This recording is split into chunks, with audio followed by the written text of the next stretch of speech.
Gate 3 ng Vista Verde. Puro tubig na. Puro tubig na.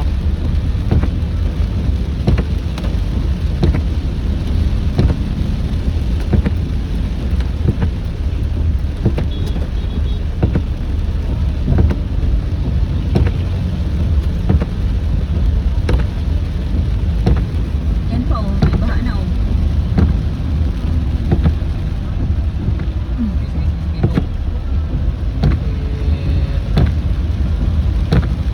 Yan oh, baha na oh, baha.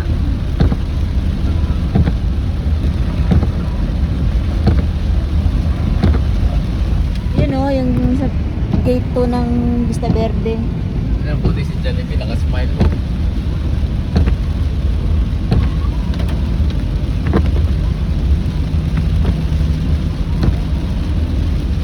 Yan oh, hanggang dito na yung mga sasakyan na nilabas nila kanina. Malayo pa. Pinasok na yata nila eh. That's the gate of Vista Verde. Yan o, yung mga sasakyan nila o, nandiyan na sa gilid o. Nilabas na nila. Pinarada sa gilid kasi nga taas na yung tubig dun sa ano nila, high tide na dun sa kanilang subdivision.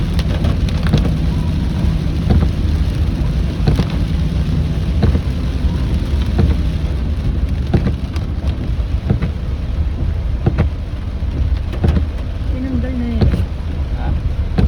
Dito na nila nilipat lahat sa kabila. Oo, kasi nga bawal dun.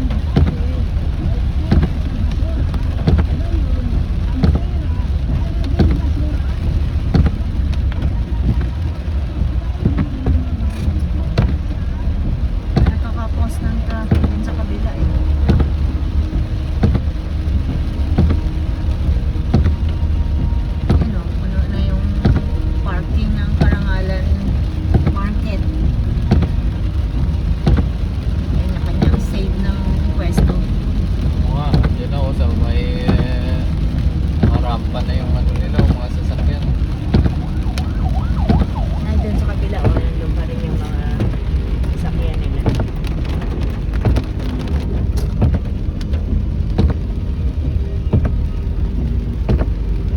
Ito, palabas na yung mga sasakyan nila sa kalsada.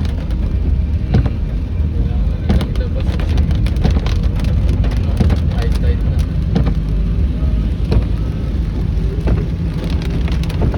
Kapila o, traffic na. Pati mga jeep eh. Mahirap na, baka Mga jeep. lumubog. Baka Ayan o, malulubog tingnan ang mo dun sa kapila o. sasakyan. Oo, doon ang traffic na dun sa kapila o. Nilagay na nila sa mga tabing kalsada ang mga sasakyan. Mahirap na lumubog sa baha. Kita mo yan,